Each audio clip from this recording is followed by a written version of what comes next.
ഈശോമിശിഹായ്ക്ക് സ്തുതിയായിരിക്കട്ടെ. നിത്യവിസ്മയങ്ങളിലേക്ക് സ്വാഗതം. വിശുദ്ധ ഫിലിപ്പ് നേരി, ഇറ്റലിയിലെ ഒരു വലിയ വിശുദ്ധൻ. 1515 ജനിച്ച് 1595 നിത്യതയിലേക്ക് യാത്രയായ ഒരു മഹാവിശുദ്ധൻ.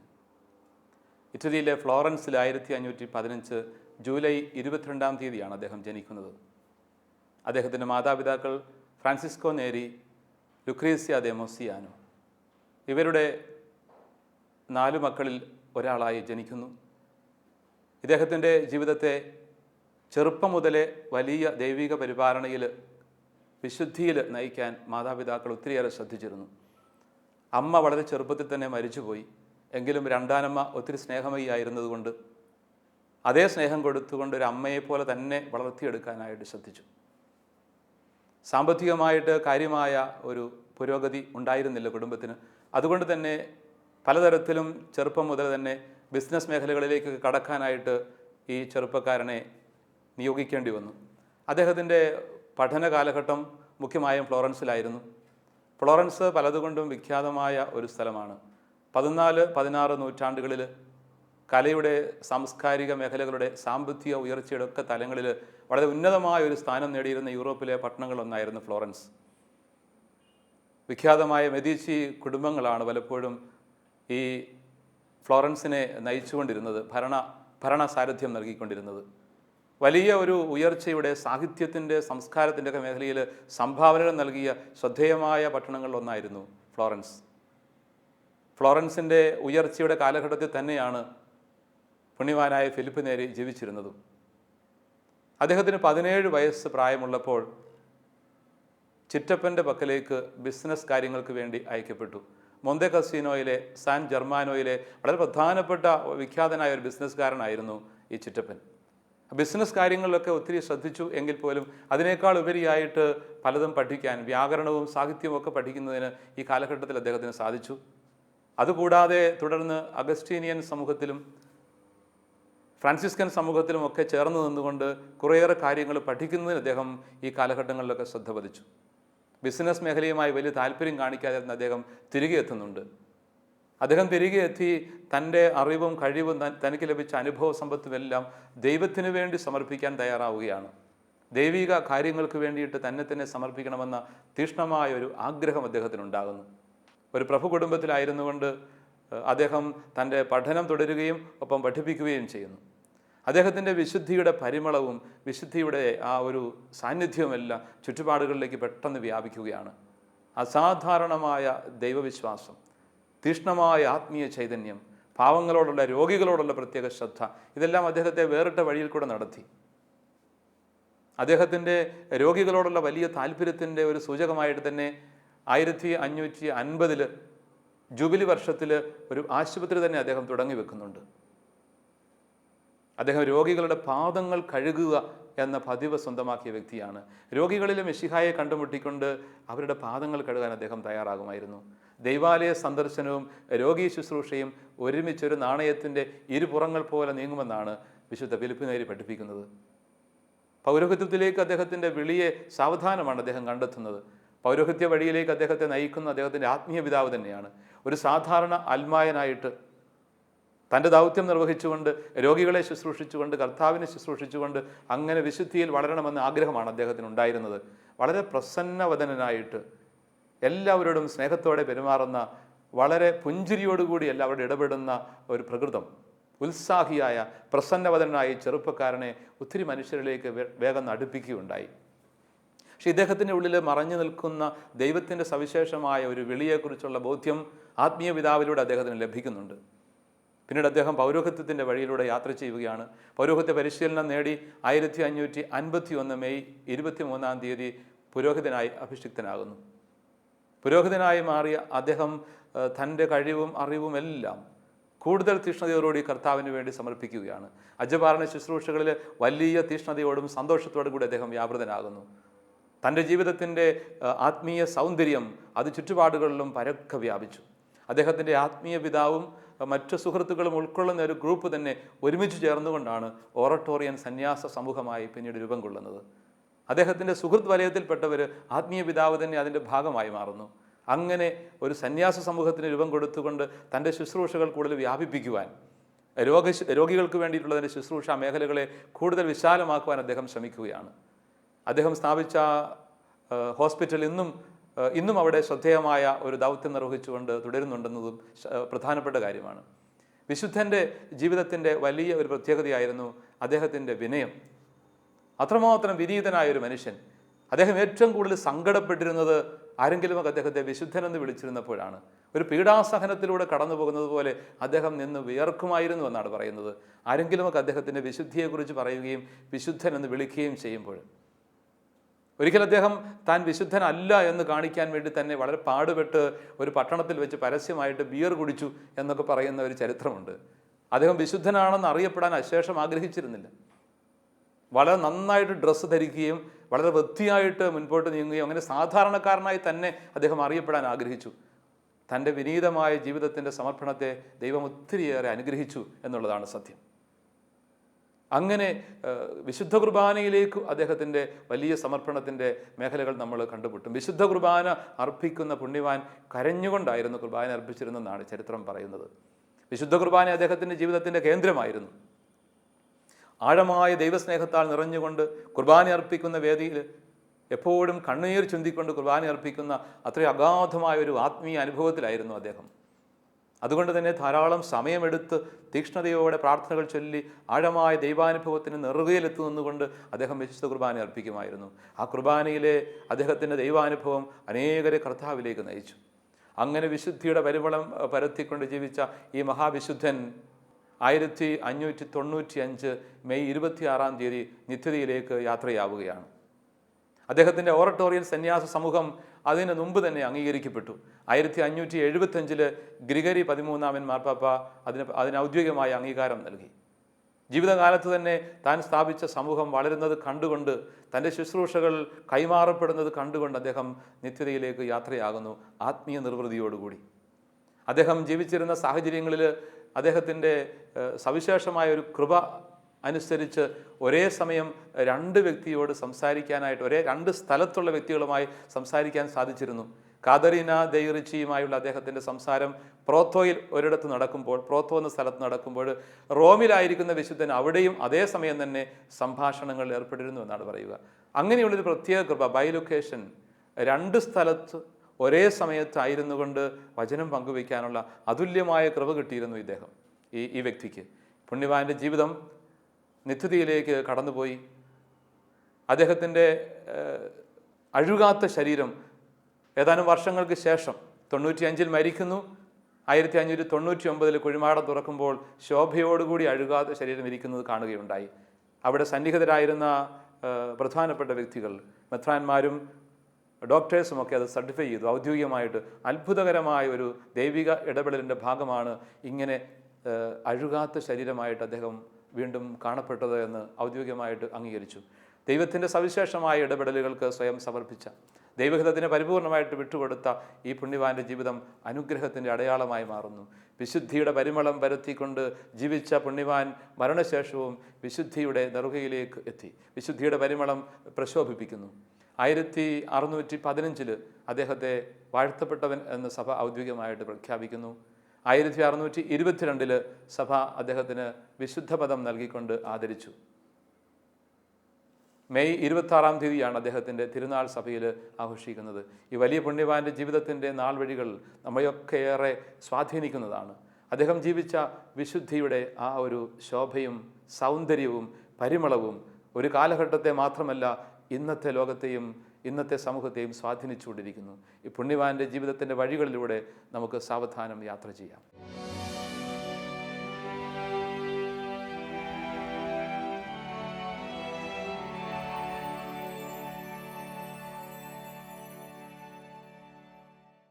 വിശുദ്ധ ഫിലിപ്പ് നേരിയുടെ ജീവിതത്തിലെ സുഹൃതങ്ങളുടെ പരിമളം വളരെ ഹൃദ്യമായിരുന്നു.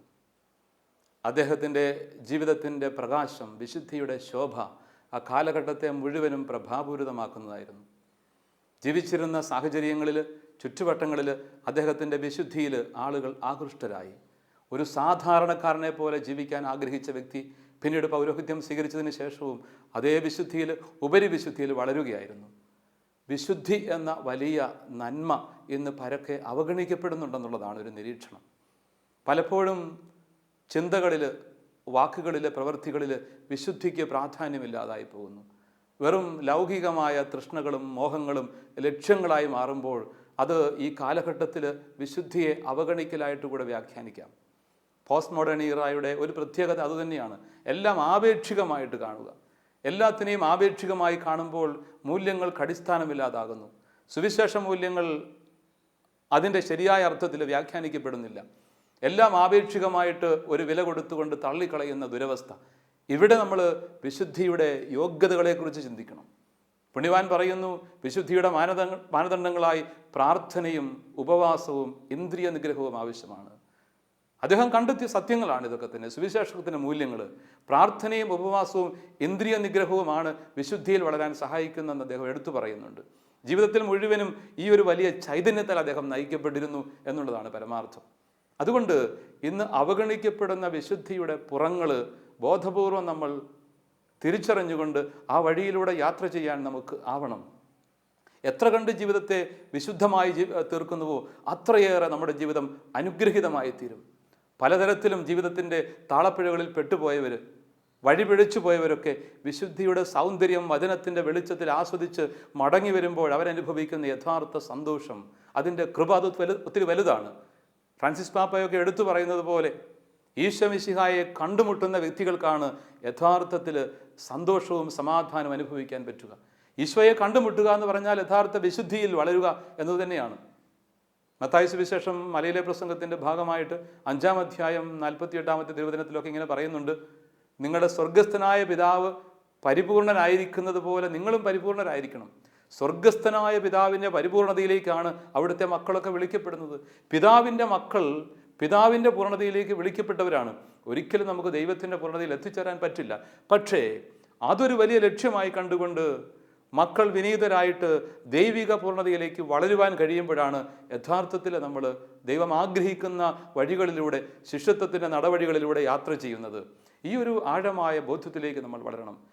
വിശുദ്ധി യഥാർത്ഥത്തിൽ സ്നേഹമാണ്, സംശുദ്ധമായ സ്നേഹം. അഗാപ്പെ എന്ന പേരിൽ അറിയപ്പെടുന്ന കാൽവരിയിലെ സമർപ്പണത്തിൻ്റെ സ്നേഹം. അപ്പോൾ കാൽവരിയിലെ സമർപ്പണത്തിൻ്റെ സംശുദ്ധമായ സ്നേഹമാണ് വിശുദ്ധി. ഈ വിശുദ്ധിയുടെ നിറമാണ് നമ്മുടെ ജീവിതത്തിൽ ഏറ്റുവാങ്ങേണ്ടത്. തൻ്റെ മുമ്പാകെ സ്നേഹത്തിൽ പരിശുദ്ധരും നിഷ്കളങ്കരുമായിരിക്കാൻ വേണ്ടി ലോകസ്ഥാപനത്തിന് മുമ്പ് തന്നെ ഈശോ മിശിഹായിൽ നിങ്ങൾ തിരഞ്ഞെടുക്കപ്പെട്ടിരിക്കുന്നുവെന്ന് എഫേസസ് ലേഖനം 1:4 നമ്മൾ വായിക്കും. പൗലോസ് അർത്ഥമാക്കുന്നതാണ്, സ്നേഹത്തിൻ്റെ പരിശുദ്ധിയിലേക്ക് നമ്മൾ വിളിക്കപ്പെട്ടിരിക്കുന്നു. സംശുദ്ധമായ സ്നേഹം ജീവിക്കണമെങ്കിൽ സ്നേഹത്തനിമയായ ദൈവത്തെ ഹൃദയത്തിൽ സ്വീകരിക്കാൻ നമുക്ക് കഴിയണം. ഹൃദയത്തിൽ ദൈവത്തെ സ്വീകരിക്കുക, സുവിശേഷത്തിലെ മിശിഹായെ കണ്ടുമുട്ടുക. അവിടെയാണ് യഥാർത്ഥത്തിൽ വിശുദ്ധിയുടെ വഴികളിലൂടെ, സ്നേഹത്തിൻ്റെ പങ്കുവയ്ക്കൽ ഭാവങ്ങളിലൂടെ നമ്മൾ കടന്നു പോകുന്നത്. സ്നേഹം ശരിയായ അർത്ഥത്തിൽ പങ്കുവയ്ക്കലാണല്ലോ, മുറിച്ചു കൊടുക്കലാണ്. മുറിച്ചു കൊടുക്കൽ തിരുവചനത്തിൽ നമ്മൾ വായിക്കുന്നുണ്ട്, ഇങ്ങോട്ട് നമ്മളെ സ്നേഹിക്കുന്നവരെ തിരികെ സ്നേഹിച്ചാൽ അതുകൊണ്ട് എന്ത് പ്രയോജനം? അതാരും ചെയ്യുന്ന പ്രവൃത്തി. പക്ഷേ സ്നേഹയോഗ്യരല്ലെന്ന് ലോകം വിധിച്ചു തള്ളുന്നവരെ സ്നേഹിക്കാൻ കഴിയുമ്പോൾ, അവരോട് ഔദാര്യത്തോടെ പെരുമാറാൻ കഴിയുമ്പോൾ, ക്ഷമയോടെ വ്യാപരിക്കാൻ കഴിയുമ്പോൾ നമ്മുടെ ഹൃദയത്തിൽ ദൈവത്തിൻ്റെ സ്നേഹമാണ് ഒഴുകുന്നത്. ആ ഒരു വലിയ തിരിച്ചറിവിലേക്ക്, അത്തരം ഒരു വിശുദ്ധിയുടെ വളർച്ചയിലേക്കാണ് തിരുവചനം നമ്മളെ ക്ഷണിക്കുന്നത്. സ്നേഹത്തിൻ്റെ സംശുദ്ധമായ ഭാവങ്ങൾ ജീവിക്കാൻ നമുക്ക് കഴിയണം. ONV ശ്രദ്ധേയമായ നിശാഗന്ധി നീ എത്ര ധന്യ എന്ന കവിത ഹൃദയസ്പർശിയാണ്. ഒരു രാവിൽ ഇരുളിൻ്റെ മധ്യത്തിൽ ശോഭിതമായ മനസ്സോടുകൂടി ശുഭ്രവസ്ത്രധാരിണിയായിട്ട് പിറക്കുന്ന നിശാഗന്ധിയുടെ സൗന്ദര്യവും സുഗന്ധവും അത് ആ ഇരുളിനെ മുഴുവനും ധന്യമാക്കും. നിശാഗന്ധി നീ എത്ര ധന്യയാണ്. ഒരു ഇരുളിനെ മുഴുവനും പ്രഭാപൂരിതമാക്കുന്ന നിന്റെ രാത്രിയുടെ സാന്നിധ്യം, രാത്രിയെ പോലും പ്രഭാപൂരിതമാക്കുന്ന നിന്റെ പ്രകാശപൂരിതമായ സാന്നിധ്യം, നിന്റെ സുഗന്ധം. നിശാഗന്ധി അങ്ങനെ രാത്രിയിൽ തൻ്റെ ദൗത്യം നിർവഹിച്ചുകൊണ്ട് കടന്നു പോകുന്നു. ഇതൊരു വിശുദ്ധിയുടെ ഓർമ്മക്കുറിപ്പാണ്. എൻ്റെ ജീവിതത്തിൻ്റെ സാന്നിധ്യത്തിലൂടെ, എൻ്റെ വാക്കുകളിലൂടെ, എൻ്റെ പെരുമാറ്റത്തിലൂടെ ഈ ചുറ്റുവട്ടങ്ങളിൽ പ്രഭാപൂരിതമായ ഒരു അന്തരീക്ഷം സൃഷ്ടിക്കാൻ കഴിയുമെങ്കിൽ, ഈ ചുറ്റുവട്ടങ്ങളിൽ യഥാർത്ഥത്തിലുള്ള സൗരഭ്യം പരത്താൻ കഴിഞ്ഞാൽ അവിടെ ഞാൻ യഥാർത്ഥ വിശുദ്ധിയിൽ വ്യാപരിക്കും. വിശുദ്ധി എന്ന വലിയ ആഴമുള്ള നന്മയിലേക്ക് കടന്നു വരാൻ ദൈവം നമ്മോട് ആവശ്യപ്പെടുകയാണ്. ഈ ഒരു തിരിച്ചറിവിലേക്ക് നമ്മൾ എത്തണം. വിശുദ്ധിയുടെ വഴികളിൽ കൂടെയുള്ള യാത്ര പുണ്യവാന്റെ ജീവിതത്തെ നമ്മെ ഓർമ്മപ്പെടുത്തുകയാണ്. അതുകൊണ്ട് അർത്ഥപൂർണമായ ഒരു സമർപ്പണത്തിലൂടെ ദൈവഹൃദയത്തിലേക്ക് പരിപൂർണമായി ചാരി നിന്നുകൊണ്ട് തമ്പുരാന് നമ്മളെ തന്നെ വിട്ടുകൊടുത്തുകൊണ്ട് നാം മുൻപോട്ട് യാത്ര തിരിക്കണം. മരുഭൂമിയിലെ താപസന്മാരെ ഓർക്കുക.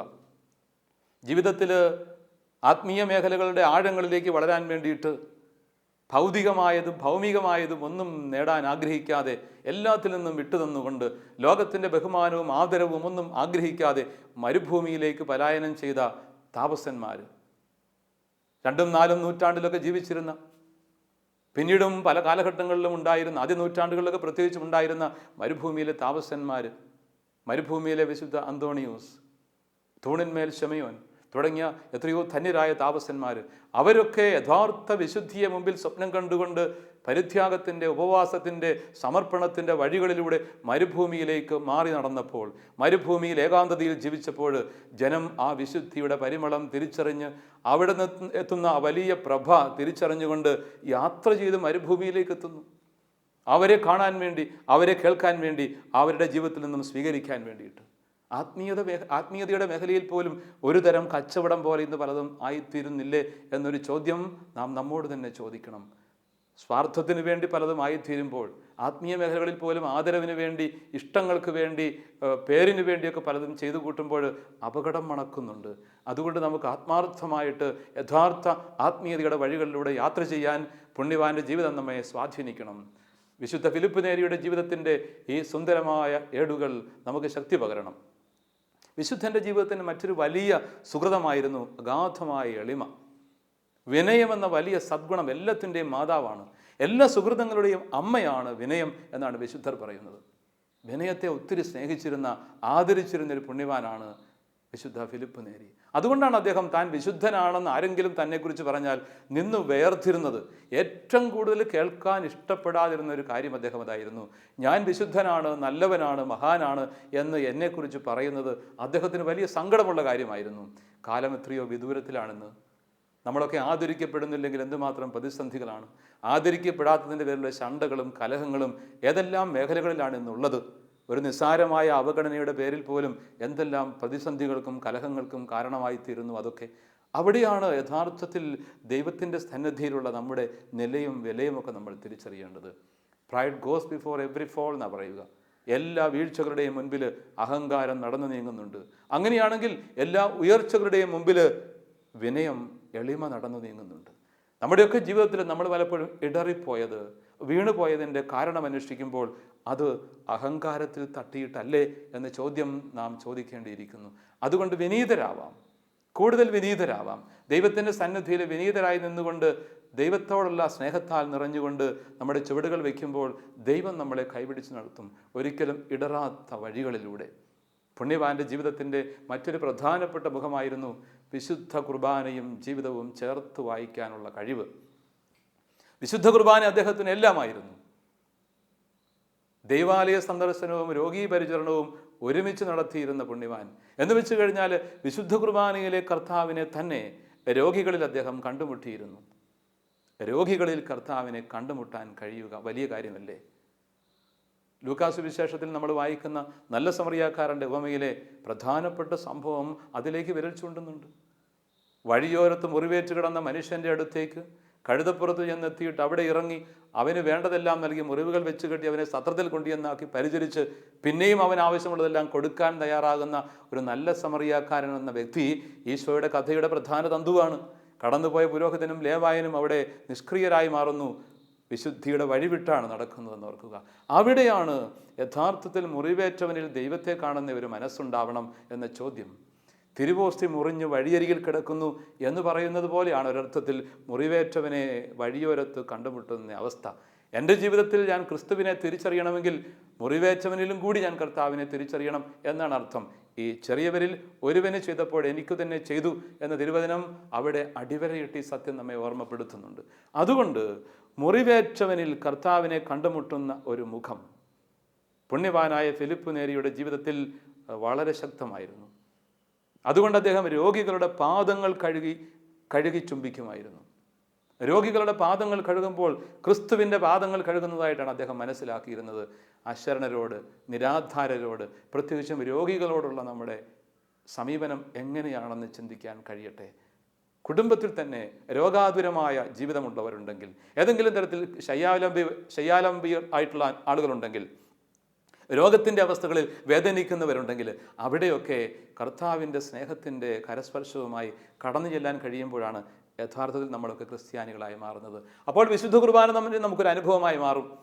വിശുദ്ധ കുർബാനയിൽ കരഞ്ഞുകൊണ്ട് സ്നേഹത്താൽ നെടുവീർപ്പിട്ടുകൊണ്ട് അദ്ദേഹം കുർബാന അർപ്പിക്കുമായിരുന്നെന്നാണ് ചരിത്രത്തിൽ നമ്മൾ വായിക്കുന്നത്. വിശുദ്ധ കുർബാന പലപ്പോഴും നമുക്കൊക്കെ ഒരു യാന്ത്രിക പ്രക്രിയയായിട്ട് മാറുന്നെങ്കിൽ അവിടെ സ്നേഹിക്കുന്ന ഹൃദയം, സമർപ്പണം, പരിശുദ്ധി ഇതൊക്കെ ഇല്ലാതെ പോകുന്നതുകൊണ്ടാണ്, ഒരുക്കമില്ലാതെ വരുന്നതുകൊണ്ട്, യഥാർത്ഥത്തിലുള്ള കുർബാനയിലെ കർത്താവിൻ്റെ സാന്നിധ്യത്തെക്കുറിച്ചുള്ള ആഴമായ വിശ്വാസ അവബോധമില്ലാത്തത് കൊണ്ട് അങ്ങനെ സംഭവിക്കുന്നു. നമ്മുടെയൊക്കെ കുർബാന അർപ്പണങ്ങൾ പലപ്പോഴും സ്പർശിക്കാതെ പോകുന്നത്, ഒരു തരത്തിലും നമ്മളെ സ്വാധീനിക്കാതെ പോകുന്നത്, യാന്ത്രികമായി തീരുന്നതിൻ്റെ പിന്നിൽ ഒരുക്കമില്ലായ്മ, വിശുദ്ധിയുടെ കുറവ്, സ്നേഹത്തിൻ്റെ കുറവ്, ഇങ്ങനെയുള്ള സത്യങ്ങൾ മറഞ്ഞു കിടപ്പുണ്ട്. അതുകൊണ്ട് വിശുദ്ധ കുർബാനയാകുന്ന ആ ഉറവിടത്തിലേക്ക് നമുക്ക് മടങ്ങാം. വത്തിക്കാൻ കൗൺസിലൊക്കെ ആരാധനക്രമം എന്ന ഡിഗ്രിയിൽ അതിൻ്റെ 10-ാം നമ്പറിൽ എടുത്തു പറയും, ആരാധനക്രമമാകുന്ന അത്യുച്ചയിലേക്ക് തിരിയുക. അവിടെ നിന്നാണ് സഭയുടെ പ്രവർത്തനങ്ങളുടെ എല്ലാ ശക്തിയും നിർഗളിക്കുന്നത്. അപ്പോൾ ഈ വിശുദ്ധ കുർബാനയാകുന്ന ഏറ്റവും വലിയ ശക്തി സ്രോതസ്സിലേക്ക് ശ്രദ്ധയോടെ കടന്നു ചെല്ലാൻ നമുക്ക് കഴിയണം. വിശുദ്ധിയോടും ശ്രദ്ധയോടും ഭക്തിയോടും കൂടി കുർബാനയിൽ പങ്കെടുക്കാൻ കഴിയണമെന്ന കുർബാനക്രമത്തിലെ തന്നെ പ്രാർത്ഥനയാണ് നാം അതിൻ്റെ അടിസ്ഥാനമായി കാണേണ്ടത്. അതുകൊണ്ട് ഈ ഒരു ആഴമായ അനുഭവത്തിലേക്ക് നമുക്ക് വരാം. വിശുദ്ധ കുർബാന നമ്മുടെ ജീവിതത്തിൻ്റെ കേന്ദ്രമായി വരട്ടെ. വിശുദ്ധ കുർബാനയിലെ ആഴമായ ദൈവസ്നേഹാനുഭവത്തിലേക്ക് കടന്നു ചെല്ലാൻ തീക്ഷ്ണമായി ഒരുങ്ങാൻ നമുക്ക് കഴിയണം. കുർബാനയിൽ നിറച്ചു വെച്ച ഒരു ജീവിതം, വിശുദ്ധ കുർബാനയിൽ നിന്നും ശക്തിയും ചൈതന്യവും സ്വീകരിച്ചുകൊണ്ട് അവിടെ പങ്കുവയ്ക്കപ്പെടുന്ന കർത്താവിൻ്റെ തിരുമാംസ രക്തങ്ങൾ സ്വീകരിച്ചുകൊണ്ട് ദൈവാലയ നട പിന്നിടുന്ന മനുഷ്യൻ ചെന്നെത്തുന്നത് വേദനിക്കുന്നവൻ്റെ അടുത്തേക്കാണ്. അതേ കർത്താവിനെ കണ്ടുമുട്ടാൻ കുടുംബങ്ങളിലേക്ക് എത്തുമ്പോൾ അവിടെ പാർശ്വവൽക്കരിക്കപ്പെട്ടവർ കണ്ടെന്നിരിക്കും, അവഗണിക്കപ്പെട്ടവർ കണ്ടെന്നിരിക്കും. അതൊക്കെ മുറിവേറ്റവരാണ്. മനസ്സിൽ മുറിവേറ്റവരെ പലപ്പോഴും തിരിച്ചറിയാൻ എളുപ്പമല്ല. ശരീരത്തിൽ മുറിവേറ്റവരെ പോലെ തന്നെയാണ് മനസ്സിൽ മുറിവേറ്റവരും. നമ്മുടെയൊക്കെ കുടുംബങ്ങളിലും പ്രവർത്തന മേഖലകളിലും മനസ്സിന് മുറിവേറ്റ ഒരുപിടി ജീവിതങ്ങളില്ലേ? നമ്മുടെ കൺമുമ്പിലൂടെ കടന്നു പോകുന്നവരിൽ മനസ്സിന് മുറിവേറ്റവരില്ലേ? ഒരുപക്ഷെ എൻ്റെ വാക്കുകൊണ്ട്, എൻ്റെ പ്രവൃത്തി കൊണ്ട്, എൻ്റെ തെറ്റായ സമീപനങ്ങൾ കൊണ്ട് മുറിവേറ്റ ഒരുപിടി മനുഷ്യർ എൻ്റെ ചുറ്റുവട്ടങ്ങളിൽ ഉണ്ടെന്നിരിക്കും. ഞാൻ കടന്നു പോകുന്ന വഴി തന്നെ കണ്ടെന്നിരിക്കും. ഈ ജെറൂസലേമിൽ നിന്നും ജെറീക്കോയിലേക്കുള്ള വഴി എൻ്റെ വീട്ടുമുറ്റത്തുകൂടി തന്നെ കടന്നു പോകുന്നു എന്നുള്ളതാണ് സത്യം. അവിടെയൊക്കെ മുറിവേറ്റവരുണ്ട്, നാവ് കൊണ്ട് മുറിവേൽപ്പിക്കപ്പെട്ട ആളുകൾ. ഇപ്പോഴും അതിൻ്റെ ഉണങ്ങാത്ത വടുക്കളുമായിട്ട് അവരൊക്കെ ഒരുപക്ഷെങ്കിൽ എൻ്റെ മുമ്പിലൂടെ കടന്നു പോകുന്നുണ്ടാകും. ഞാൻ മറന്നെന്നിരിക്കും, പക്ഷെ ഞാൻ മുറിവേൽപ്പിച്ച മനുഷ്യൻ അത് മറക്കില്ല. അയാളുടെ മനസ്സിൽ ആഴത്തിൽ മുറിവുകൾ പറ്റിയിട്ടുണ്ട്. ഞാൻ മൂലം മുറിവേറ്റവർ, അവർക്കായിരിക്കണം ഏറ്റവും കൂടുതൽ പ്രാധാന്യം എൻ്റെ ജീവിതത്തിൽ ഞാൻ കൊടുക്കേണ്ടത്. അതൊരു തിരിച്ചറിവാണ്. ഈ തിരിച്ചറിവിലേക്ക് എത്തണമെങ്കിൽ കർത്താവിൻ്റെ വലിയ സ്നേഹം നമ്മെ നയിക്കണം, അവൻ്റെ തിരുസാന്നിധ്യം നമ്മെ നയിക്കണം. അതുകൊണ്ട് അഗാധമായ അത്തരമൊരു തിരിച്ചറിവിലേക്ക് എത്തിയിട്ട് മുറിവേൽപ്പിക്കപ്പെട്ടവർ, അതും ഞാൻ മൂലം മുറിവേറ്റവരുണ്ടെങ്കിൽ അവരുടെ ജീവിതത്തിലേക്ക് സാന്ത്വന സ്പർശവുമായിട്ട് കടന്നു ചെല്ലാൻ ആദ്യം നമ്മൾ ശ്രമിക്കുന്നു. മറ്റേതെങ്കിലും തരത്തിൽ രോഗാതുരമായ ആളുകളുണ്ടെങ്കിൽ, അതും ഞാൻ ജീവിക്കുന്ന ഏറ്റവും അടുത്ത സാഹചര്യങ്ങളിൽ, കുടുംബത്തിൽ, ഞാൻ ജോലി ചെയ്യുന്ന ഇടങ്ങളിൽ, ഞാൻ യാത്ര ചെയ്യുന്ന മേഖലകളിൽ ഏതെങ്കിലും തരത്തിൽ അങ്ങനെ അവഗണിക്കപ്പെട്ടവരുണ്ടെങ്കിൽ അവരിലേക്ക് കടന്നു ചെല്ലാൻ രണ്ടാമത് നമ്മൾ ശ്രമിക്കുന്നു. ഇത്തരത്തിലുള്ള വ്യക്തമായ നിലപാടുകൾ സ്വീകരിക്കുവാൻ വിശുദ്ധൻ നമ്മെ ഓർമ്മപ്പെടുത്തുകയാണ്. അതുകൊണ്ട് വിശുദ്ധ കുർബാനയും വേദനിക്കുന്ന മനുഷ്യനും എല്ലാം ഒരുമിച്ച് നീങ്ങുന്ന യാഥാർത്ഥ്യങ്ങളാണ്. കുർബാനയിലെ ദിവ്യകാരുണ്യ സാന്നിധ്യത്തിലെ കർത്താവ് തന്നെ മുറിവേറ്റവനിൽ മറഞ്ഞു നിന്നുകൊണ്ട് എന്നെ നോക്കുന്നു എന്ന കാര്യം ഞാൻ തിരിച്ചറിയുമ്പോൾ യഥാർത്ഥ ശിഷ്യൻ്റെ വഴികളിലൂടെയാണ് ഞാൻ യാത്ര ചെയ്യുന്നത്. പുണ്യവാനായ ഫിലിപ്പ് നേരിയുടെ ജീവിതത്തിൻ്റെ സുഹൃത വഴികളിലൂടെ നമ്മൾ ശാന്തമായി അവധാനപൂർവ്വം കടന്നു പോവുകയായിരുന്നു. ആ ജീവിതത്തെ നമുക്ക് നോക്കിക്കാണാൻ കഴിയണം. വിശുദ്ധിയുടെ പരിമളം നമ്മുടെ ജീവിതത്തിലും വലിയ കൃപയായിട്ട് നിറയട്ടെ. വിശുദ്ധിയെ സ്നേഹിക്കാൻ, വിശുദ്ധിയിൽ വളരാൻ ആഗ്രഹിക്കാൻ നമുക്ക് കഴിയണം. പരിശുദ്ധാത്മാവിനോട് വിശുദ്ധിയിൽ വളർത്തണമേ എന്ന് തീഷ്ണതയോടെ ആഗ്രഹത്തോടെ നമുക്ക് പ്രാർത്ഥിക്കാം. അങ്ങനെ നമ്മുടെ ചുറ്റുവട്ടങ്ങളിലെ ഇരുട്ടിൽ പ്രകാശം നിറയട്ടെ. വിനയത്തിൻ്റെ വഴികളിലൂടെ നടന്നുകൊണ്ട് നമുക്ക് വിശുദ്ധിയിലും നന്മയിലും മഹത്വത്തിലും വളരാം. ഒപ്പം വിശുദ്ധ കുർബാന അതിൻ്റെ ശരിയായ അർത്ഥത്തിൽ ജീവിതം കൊണ്ട് അർപ്പിക്കാൻ നമുക്ക് കഴിയട്ടെ. കുർബാനയിലെ ദൈവസ്നേഹത്തിൻ്റെ ആഴങ്ങൾ അനുഭവിച്ചുകൊണ്ട് അത് സഹോദര സ്നേഹത്തിൻ്റെ രൂപത്തിൽ പ്രായോഗികമാക്കാനും നമുക്ക് പ്രതിജ്ഞ എടുക്കാം. ദൈവം നമ്മളെ ധാരാളമായി അനുഗ്രഹിക്കട്ടെ.